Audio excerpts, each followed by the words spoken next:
அம்மா என் பேர்ல எழுதி கொடுத்த வீட்டு பத்திரத்தையும் கார் சாவியையும் உங்க முன்னாடி நான் வச்சிருக்கையா. அதான் வச்சுட்டல, அப்புறம் என்ன இங்க சீன் போட்டுட்டு இருக்க? இதுக்கெல்லாம் யாரும் இங்க மயங்க மாட்டாங்க. கிளம்பு கிளம்பு.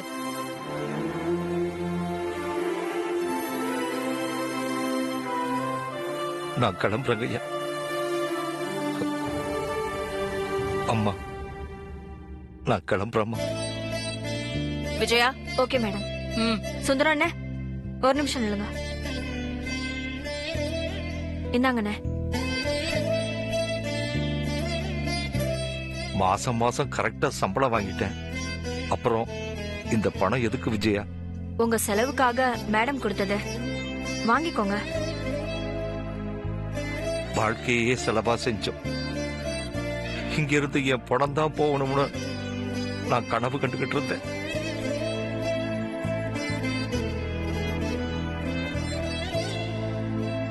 என் பொண்ணால நான் உயிரோட இருக்கும் போதே என்னை வீட்டை விட்டு போக சொல்லிட்டாங்க. நான் இப்ப நடைப்பணமா போறேன். சுந்தரம், நீ உனக்கப்புறம் உன் பிள்ளைங்க, அதுக்கப்புறம் அவங்க பிள்ளைகளோட பிள்ளைங்க, இப்படி வழி வழியா விசுவாசத்தோட இருக்கணும்னு தான் நாங்க ஆசைப்பட்டோம்.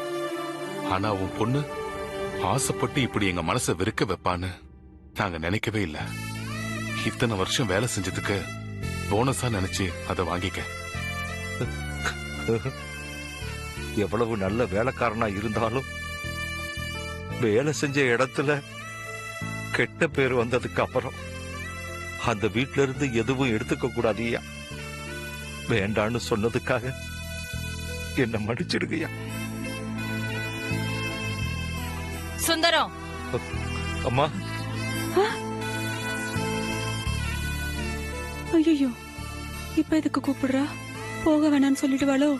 ஐயோ, எப்ப எந்த முடிவெடுப்பான்னு தெரிய மாட்டேங்குது இவள. நீ பொழப்புக்காக இதே சிட்டியில இருப்பியோ, இல்ல இந்த பொழப்பே வேண்டான்னு உன் ஊரை பார்த்து போவியோ, அது உன் இஷ்டம். ஆனா இனிமே எப்பவும் உன் பொண்ணு என் கண்லயே படக்கூடாது. புரிஞ்சுதா?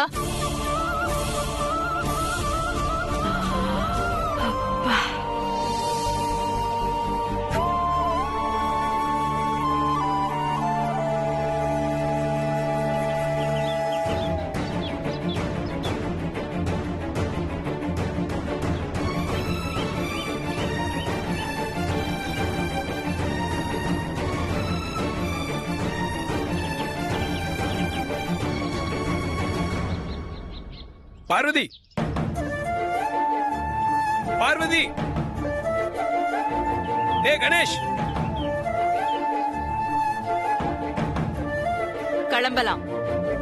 சரிங்கம்மா.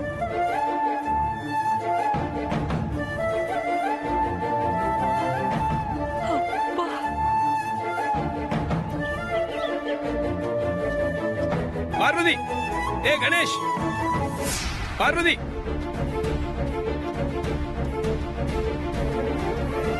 பார்வதி, ஏ கணேஷ், பார்வதி, ஏ கணேஷ், ஆதி, பார்வதி, ஆதித்யா, ஆதி, சுந்தரம், நில்லுங்க.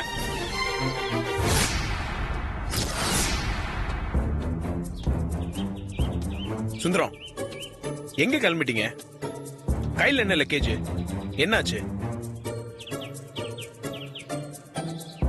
பார்வதி, நீ அது சொல்லு, எங்க போறீங்க?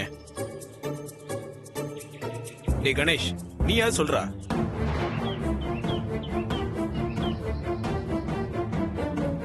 பார்வதி, சுந்தரம், யாராவது சொல்லுங்களேன், என்ன நடந்துச்சு?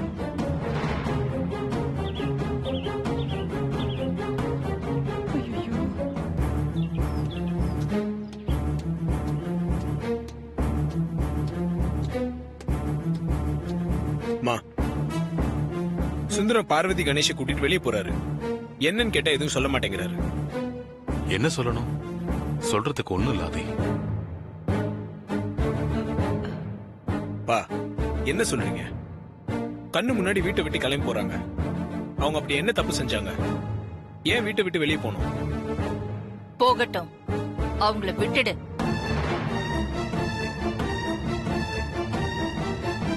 அவங்களையும் இந்த விஷயத்தையும் இதோட விட்டுடாதி.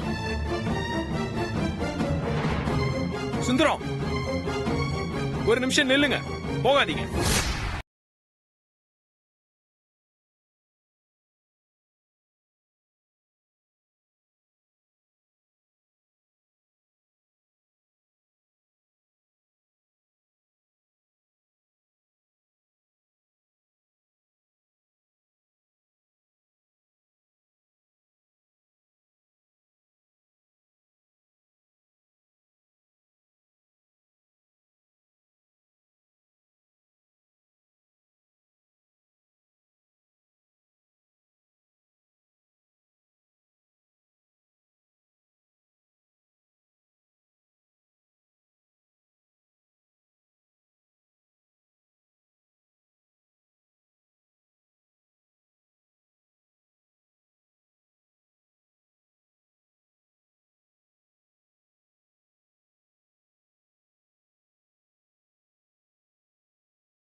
பயப்படுத்தாத.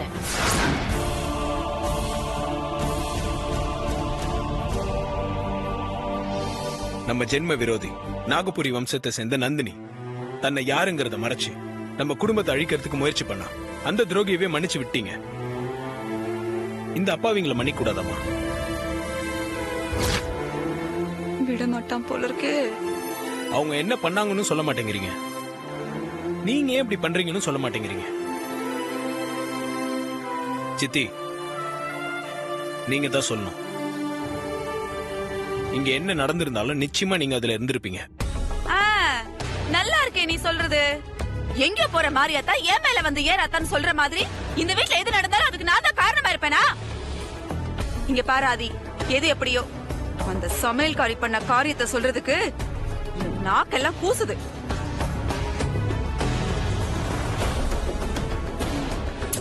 எது எப்படி இருந்தா என்ன ஆதி? போறவங்களை போக விடாம தடுத்து நிறுத்தி வச்சுக்கிட்டு நீ எதுக்கு பிரச்சனை பண்ணிட்டு இருக்க இப்போ?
ஐயோ துடைக்க ஆரம்பிச்சிட்டானே. தொடச்சு எடுத்து என் சாயத்தை வெளுத்துருவானோ?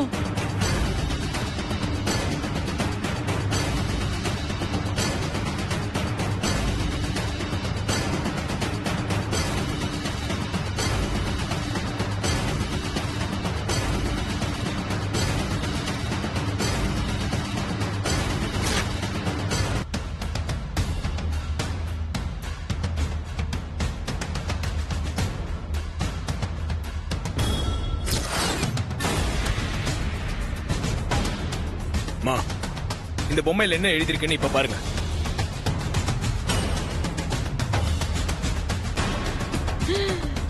போச்சு. பெரியய்யாவுக்கு நன்றி பரிசு.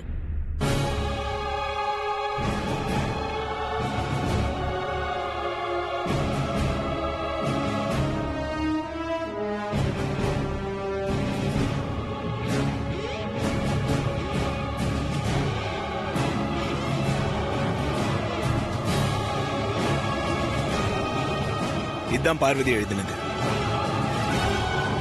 முன்னாடி எழுதியிருந்தது நிச்சயமா சித்தியோட வேலையா தான் இருக்கும்.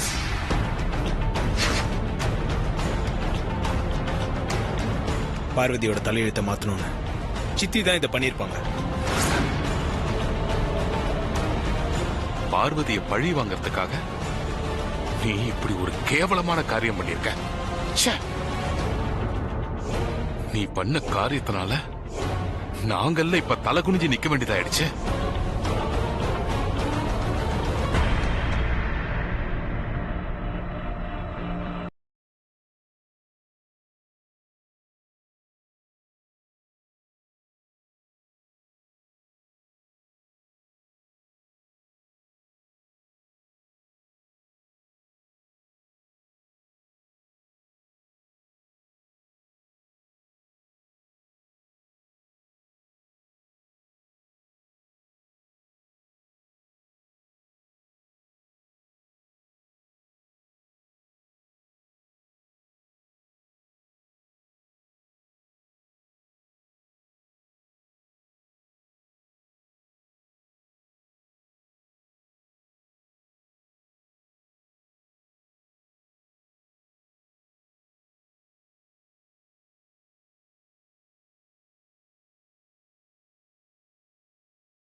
சுந்தரம், பார்வதி உள்ள வாங்க.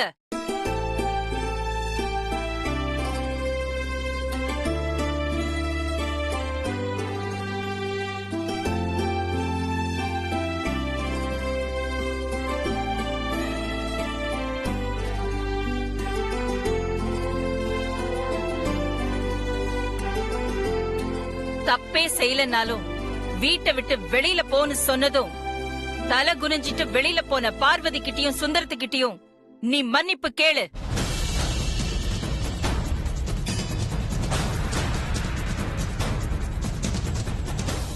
அவங்க உன்னை மன்னிச்சா நீ இந்த வீட்ல இருக்கலாம். இல்ல அவங்களுக்கு கொடுத்த தண்டனை தான் உனக்கும். நீ இந்த வீட்டை விட்டு வெளியில போகணும்.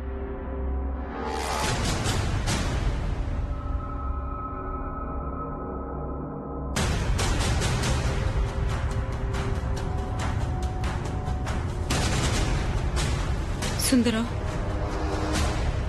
பார்வதி, என்ன மன்னிச்சிருங்க. ஐயோ, பெரிய வார்த்தையெல்லாம் சொல்லாதீங்கம்மா. நாங்க போய் உங்களை மன்னிக்கிறதா? இல்ல, நீங்க மன்னிச்சிட்டேன்னு சொன்னாதான் நான் இந்த வீட்ல இருக்க முடியும். என்ன மன்னிச்சிடுங்க. அந்த கடவுள் உங்களை மன்னிக்கட்டுமா? நீங்க இந்த வீட்லயே இருக்கணும்னு நான் அம்மா கிட்ட வேண்டிக்கிறேன்.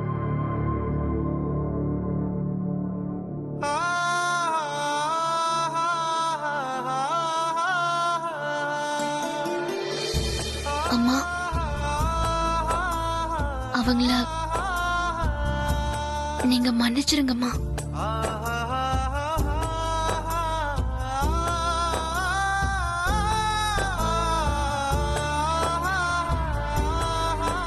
என் பொண்ணு தப்பு பண்ணலைன்னு உங்களுக்கு தெரிஞ்சு போச்சு இல்லம்மா, எங்களுக்கு அது போதும்மா. பாத்தியா பாத்தியா, இதுதான் சுந்தரமும் பார்வதியும்.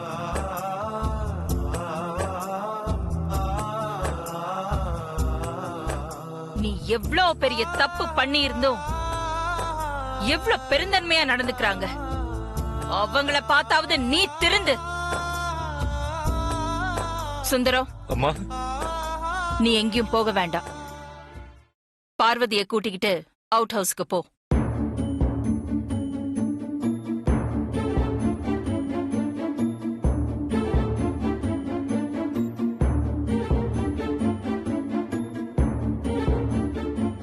என்ன சுந்தரம் இவ்ளோ யோசிக்கிற?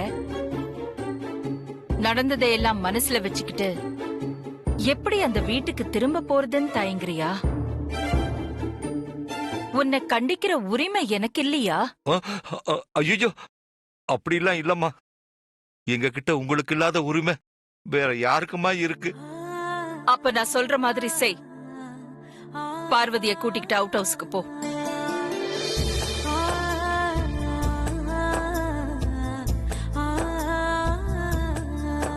இனி பார்வதி இந்த வாசலை தாண்டி போறதுன்னா கல்யாண பொண்ணாதான் போகணும்.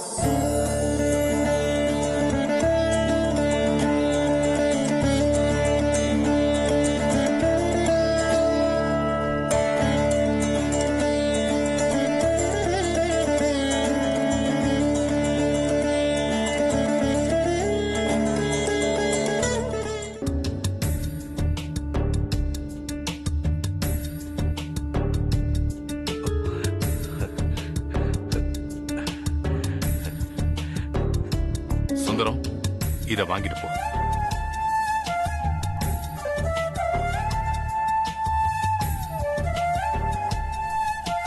வாங்க.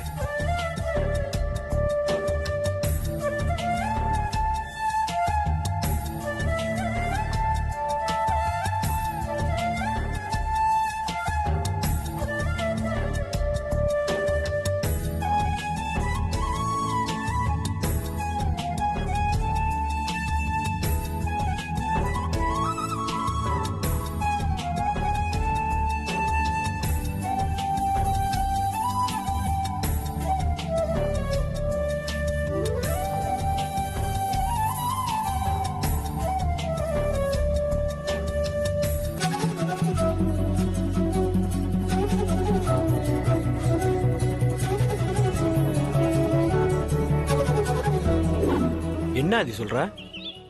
பார்வதிக்கா நீ வாங்கின ராமர் சீதை பொம்மை மாதிரியே பார்வதியும் உனக்கா ராமர் சீதை பொம்மை வாங்கியிருக்கா? ஆமா ஷாம், அந்த பொம்மையை பார்த்ததும் உன்ன மாதிரி நானும் எக்ஸைட் ஆனேன். அது எனக்காக பார்வதி வாங்கின பொம்மைன்னு தெரிஞ்சதும் என் சந்தோஷத்துக்கு அளவே இல்லை. அந்த பொம்மையில ஆட்டின் போட்டு பெரிய ஏன்னு எழுதியிருந்ததை பார்த்ததும் என் மனசுக்கு ரொம்ப சந்தோஷமா இருந்துச்சு. ஆனா அப்படி எழுதினது பார்வதி இல்ல, என் சித்தியோட வேலைன்னு தெரிஞ்சதும் ரொம்ப ஏமாற்றமா இருந்துச்சு. ஃபீல் பண்ணாதாதி, நீயும் பார்வதியும் ஒரே மாதிரி பொம்மை வாங்கினதுல இருந்து உங்க 2 பேர் மனசுக்குள்ளேயும் ஒரே மாதிரியான எண்ணம் தான் இருக்குன்னு தெளிவா தெரிஞ்சு போச்சு. நீ ஒரு கிஃப்ட் கொடுத்த, பதிலுக்கு உனக்கு ஒரு கிஃப்ட் கொடுக்கறதுக்காக பார்வதி இதை வாங்கியிருக்குன்னு எடுத்துக்க முடியாது. நீ எப்படி உன் மனசுல இருக்க லவ்வ ராமர் சீதை பொம்மை மூலமா பார்வதிக்கு புரிய வைக்க ட்ரை பண்ணியோ, அதே டெக்னிக்கை தான் பார்வதி உன்கிட்ட அப்ளை பண்ணியிருக்கு. ஆமாதி, இது அப்படித்தான் எடுத்துக்கணும். பார்வதி மனசுலயும் உன் மேல லவ் இருக்கு. நீ சொல்லட்டுன்னு பார்வதி காத்திருக்கு. அதனால இனிமேல் லேட் பண்ணாம பார்வதிட்ட லவ்வ சொல்லிரு. என்ன அது யோசிக்கிற? இல்ல,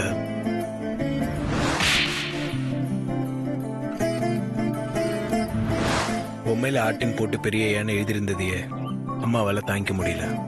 அப்படி இருக்கும்போது ஆதி, ஒன்னு சொல்ற நல்லா மனசுல வாங்கிக்கோ. லவ் பண்ணும்போது லவ் பண்ற பொண்ணு நம்ம லவ்வை ஏத்துக்குமா அப்படின்றத மட்டும்தான் யோசிக்கணும். அதை விட்டுட்டு அம்மா அப்பா அண்ணன் தம்பி மாமன் மச்சான் இவங்கள பத்தி எல்லாம் யோசிக்க கூடாது. அப்படி யோசிச்சேன்னு வச்சுக்கோ, அப்புறம் நீ லவ்வுக்கு அன்ஃபிட் ஆயிருவ. அதனால நீ பார்வதி கிட்ட முதல்ல லவ்வ சொல்லி ஓகே வாங்கு. அதுக்கப்புறம் நம்ம அம்மா பத்தி யோசிக்கலாம். பார்வதி மனசுலயும் உன் மேல லவ் இருக்குது ஆதி.